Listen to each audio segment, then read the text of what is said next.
साथियों नमस्कार। दोस्तों, आप स्क्रीन पर देख रहे हो NPCIL nuclear power corporation of India limited.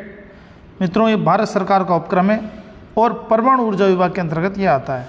इसमें जो वैकेंसी आई है ये आई है काकरापार साइट से। गुजरात में एक काकरापार जगह है, वहाँ से ये वैकेंसी है। तापी डिस्ट्रिक्ट में ये पड़ता है।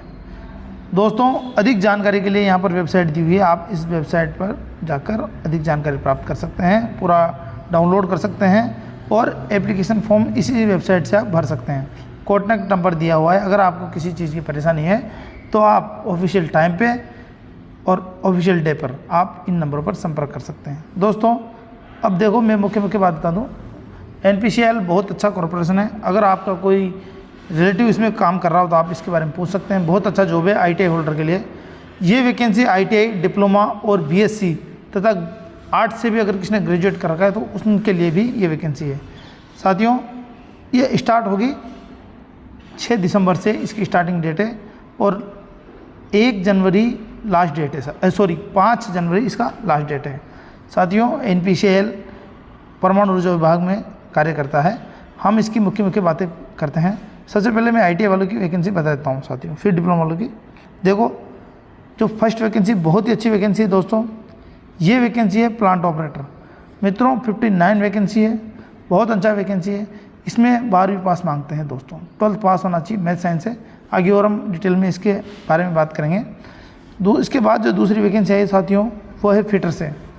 फिटर में ITI होना चाहिए। उसकी 31 वैकेंसी है। गुजरात से काकरापार साइड से बहुत अच्छा वैकेंसी है फिटर का 31। इलेक्ट्रीशियन का 12 है, इलेक्ट्रॉनिक्स का 12 है, इंस्ट्रूमेंट का 4 है, वेल्डर का 1 है, मशीनिस्ट का 6 वैकेंसी है। ये वैकेंसी सिर्फ और सिर्फ ITI वाले बच्चों के लिए है। इसके बाद मैं आपको बताऊँ, टर्नर की 5 वैकेंसी है, AC मैकेनिक की 2 है, नर्स है, नर्स की महिलाओं की 2 वैकेंसी है और नर्स में पुरुष की सिर्फ 1 वैकेंसी है।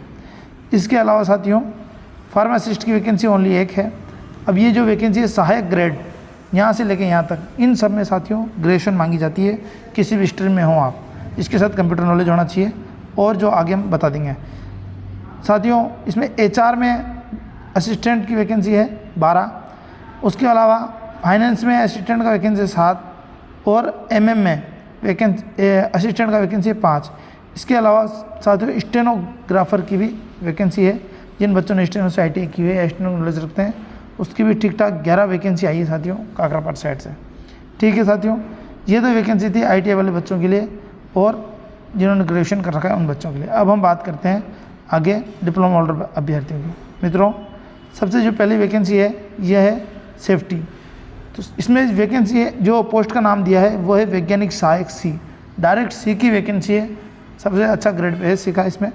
उसके बाद है वैज्ञानिक सहायक B, साइंटिफिक असिस्टेंट B का। सिविल का वैकेंसी है, दो पोस्ट है इसका भी, सिविल वालों का। इसके अलावा साथियों, इसमें जो ये वैकेंसी है 3रे नंबर पर, ये भी साइंटिफिक असिस्टेंट की वैकेंसी है, परंतु ये प्रशिक्षु को, मतलब इसमें ट्रेनिंग होता है 2 साल का, उन बच्चों के लिए। डिप्लोमा होल्डर अभ्यर्थियों के लिए ये भी। तो इसमें मैकेनिकल का वैकेंसी है डिप्लोमा होल्डर के लिए 21, इलेक्ट्रिकल का वैकेंसी है 13, ओनली फॉर जिन्होंने पॉलिटेक्निक किया हुआ है उन बच्चों के लिए है साथियों। इंस्ट्रूमेंट का वैकेंसी है 4, इलेक्ट्रॉनिक्स का वैकेंसी है 13 और जिन्होंने केमिकल ब्रांच से पॉलिटेक्निक किया है उनका वैकेंसी 8। इसके अलावा साथियों, जो केमिस्ट्री यहाँ पर BSc मांगी जाएगी, इसका वैकेंसी 3 और यहाँ पर फिजिक्स का वैकेंसी 6। तो आपके समझ में आ गया होगा। अभी तक मैंने जो वैकेंसी बताई है डिप्लोमा होल्डर, BSc होल्डर अभ्यर्थियों के लिए, ITI होल्डर अभ्यर्थियों के लिए और ग्रेजुएशन अभ्यर्थियों के लिए। ठीक है दोस्तों, तो ठीक ठाक वैकेंसी है। NPCIL बहुत अच्छा कॉरपोरेशन है भारत सरकार का। अब साथियों देखो, यहाँ पर स्पष्ट लिखा है इसने, जो सेफ्टी का वैकेंसी था वो C, जो मैं आपको बता चुका, साइंटिफिक असिस्टेंट C का है। सिविल इंजीनियर का जो मांगा था सिविल वालों को साइंटिफिक असिस्टेंट B में है और जितने भी पॉलिटेक्निक होल्डर अभ्यर्थी मांगे थे वो साइंटिफिक असिस्टेंट रहेंगे कैटेगरी 1 में, कैट 1। ठीक है, इसी प्रकार जो फिजिक्स, जहाँ पर फिजिक्स और केमिस्ट्री में मांगा था वो भी कैट 1 में आएगा।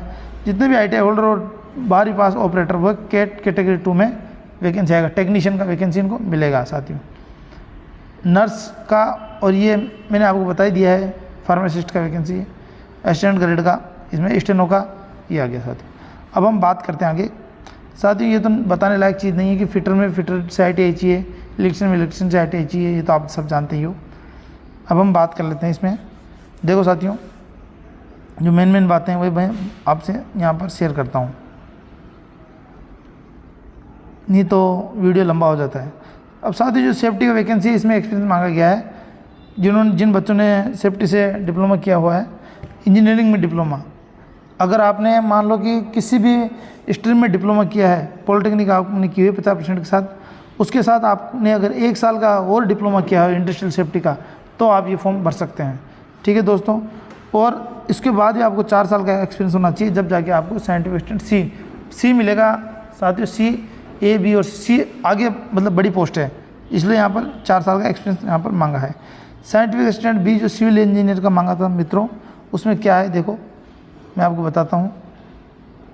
इसमें साथियों इन्होंने लिखा है कि 60% के साथ पॉलिटेक्निक होना अनिवार्य है। आपका डिप्लोमा होना चाहिए 60% के साथ उस, और अगर वो नहीं है तो ये भी हो सकता है आपने 12वीं के बाद आपने अगर 12th कर रखी है और 12th के बाद आपने AICTE से मान्यता प्राप्त किसी भी पॉलिटेक्निक इंस्टीट्यूट से 2 साल का डिप्लोमा कर रखा है तो भी आप वैलिड हो।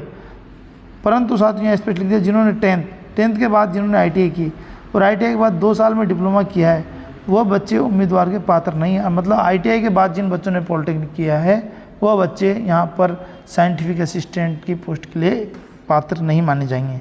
तो काफ़ी लोग हैं ऐसे जिन्होंने ITI के बाद डिप्लोमा किया है, वो यहाँ पर न्यूक्लियर पावर कॉर्पोरेशन में एंटाइटल नहीं है। ठीक है दोस्तों, ये थोड़ा अच्छा खबर नहीं है जिन बच्चों ने ITI के बाद पॉलिटेक्निक की है गवर्नमेंट कॉलेज से। अब साथियों ये है वैकेंसी साइंटिफिक असिस्टेंट की, ये भी कैटेगरी 1 में। इसमें भी साथियों 60% के साथ पॉलिटेक्निक होनी चाहिए, या फिर जिन्होंने 12वीं के बाद पॉलिटेक्निक किया हुआ वो चलेगा 2 साल का डिप्लोमा जिन्होंने 12th के बाद किया हो। परंतु जिन्होंने 10th के बाद ITI की और ITI के बाद 2 साल का डिप्लोमा किया है वो उम्मीदवार के पात्र नहीं है। ITI के बाद डिप्लोमा होल्डर उम्मीदवार के पात्र नहीं होंगे साथियों न्यूक्लियर पावर में। अब जो साइंस की बात आती थी, जहाँ पर केमिस्ट्री और फिजिक्स मांगा था, वहाँ भी 60% चाहिए मित्रों। ठीक है, और देखो टेक्नीशियन की जहाँ वैकेंसी थी तो वो प्लांट ऑपरेटर और टेक्नीशियन ITI वाले और प्लांट ऑपरेटर दोनों की अच्छी खासी वैकेंसी है इसमें। तो प्लांट ऑपरेटर के बारे में बात करते हैं दोस्तों। प्लांट ऑपरेटर मैंने बताया था सिर्फ 12वीं पास होना चाहिए। साइंस स्ट्रीम में अगर वो 12वीं पास है, फिजिक्स केमिस्ट्री मैथ अगर जिस बंदे के पास है तो वो प्लांट ऑपरेटर के लिए यहाँ पर एंटाइटल है। तो भरना चाहिए 12वीं पास जो भी बच्चे हैं वो इसमें फॉर्म अवश्य भरें। उनके अलावा ये जितनी वैकेंसी है साथियों टेक्नीशियन की, इसमें सिर्फ ITI होल्डर ही फॉर्म भर सकते हैं मेंटेनर की। तो ITI में ऐसा कुछ नहीं है। इन्होंने 50% ITI से पहले 10th में 50% होना अनिवार्य है। 50% से अगर कम है तो आप ये फॉर्म नहीं भर पाओगे। ठीक है दोस्तों, इसके अलावा अब नर्स का तो BSc नर्सिंग अगर आपने कर रखी है तो वो एंटाइटल मांगी है इन लोगों ने, या फिर आपने 3 साल का नर्सिंग में डिप्लोमा कर रखा है तो वो भी बच्चे इसमें एंटाइटल है। ठीक है, फार्मासिस्ट में फार्मासिस्ट का डिप्लोमा किया हुआ है वो एंटाइटल है। अब हम बात कर लेते हैं असिस्टेंट ग्रेड की वैकेंसी। ठीक वैकेंसी है साथियों, ये भी जिन बच्चों ने ग्रेजुएशन किया हो, चाहे BA किया हो, BSc किया हो, कुछ भी किया हो, वो बच्चे यहाँ पर एंटाइटल रहेंगे। उसके अलावा उनको क्या है, टाइपिंग टेस्ट आना चाहिए, कंप्यूटर नॉलेज होना चाहिए, 6 माह का आपके पास किसी प्रकार का कोर्स होना चाहिए कंप्यूटर का जो यहाँ पर लिखा हुआ है इससे रिलेटेड, तो आप इसके लिए एलिजिबल हो।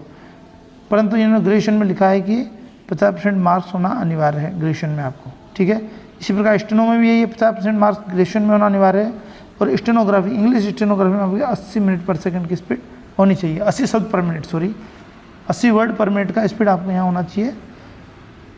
और टाइपिंग में 40 वर्ड पर मिनट यहाँ पर होना चाहिए। तो ऐसे बच्चे स्टेनो में अप्लाई कर सकते हैं जिनके पास ये क्वालिफिकेशन है। और साथियों कोई विशेष है नहीं अभी, ये पद का नाम इधर दिया हुआ है और अनिवार्य योग्यता और एक्सपीरियंस मांगा गया है। तो साथियों ITI वालों के लिए कोई एक्सपीरियंस नहीं है, प्लांट ऑपरेटर के लिए कोई एक्सपीरियंस नहीं है। ठीक है, प्लांट ऑपरेटर में 12th पास मांगा है और ITI वालों के लिए ITI होना चाहिए साथियों। जिन बच्चों की ITI में ये अगर 1 साल की ITI है, यहाँ स्ट्रिक्ट लिखा है 2 साल से कम है, मतलब जिन बच्चों ने 1 साल की ITI करी हुई है कहीं से भी, तो उनको एक साल का नो एक्सपीरियंस लगाना पड़ेगा। जिन बच्चों के पास 2 साल की ITI है फिटर इलेक्ट्रिकल, उनके लिए ये ज़रूरी नहीं है। ठीक है साथियों, और जो असिस्टेंट ग्रेड का है मैंने बता दिया कि कंप्यूटर नॉलेज होना चाहिए, बाकी ग्रेजुएशन होना चाहिए। आप कोई स्पेशल एक्सपीरियंस की यहाँ पर जरूरत नहीं है। एज क्राइटेरिया देख लीजिए, जो साइंटिफिक असिस्टेंट सी था वो 18 से 35 है, और जो सिविल का से वैकेंसी सिविल इंजीनियर मांगा था साइंटिफिक असिस्टेंट भी में, वो 18 से 30 है। साथियों देखो पे मैट्रिक्स से उन्हें 44,900 तो इनका बेसिक रहेगा, जो सेफ्टी से वैकेंसी आता है साइंटिफिक असिस्टेंट सी का। साइंटिफिक असिस्टेंट बी का 34,400 बेसिक रहेगा। इसके ऊपर जो भी अलाउंसेस लगेंगे वो अलग हैं साथियों। इसी तरह जो डिप्लोमा होल्डर बच्चे हैं जो कैटेगरी 1 में लेंगे, उनका मैं बोला था कि उनको प्रोबेशन रहेगा, तो प्रोबेशन के दौरान उनको 16,000 रुपये 1 साल के लिए मिलेंगे और उसके बाद 18,000 रुपये उनको दिए जाएंगे साथियों। ठीक है, इनमें सिर्फ एज क्राइटेरिया 18 से 25 साल का ही मांगा गया है। इसी प्रकार दोस्तों जो ITI वाले अभ्यर्थी हैं, प्लांट ऑपरेटर और ITI वाले अभ्यर्थी, उनका सेम रहेगा। उनको पहले साल 10,500 मिलेगा और उसके बाद पहले साल के बाद दूसरे साल उनको 12,500 रुपये स्टाइपेंड दिया जाएगा साथियों। ठीक है दोस्तों, इसी प्रकार सबका यहाँ पर दे रखा है अलग अलग। जो नर्स का है उनका 44,900 सिर्फ बेसिक रहेगा।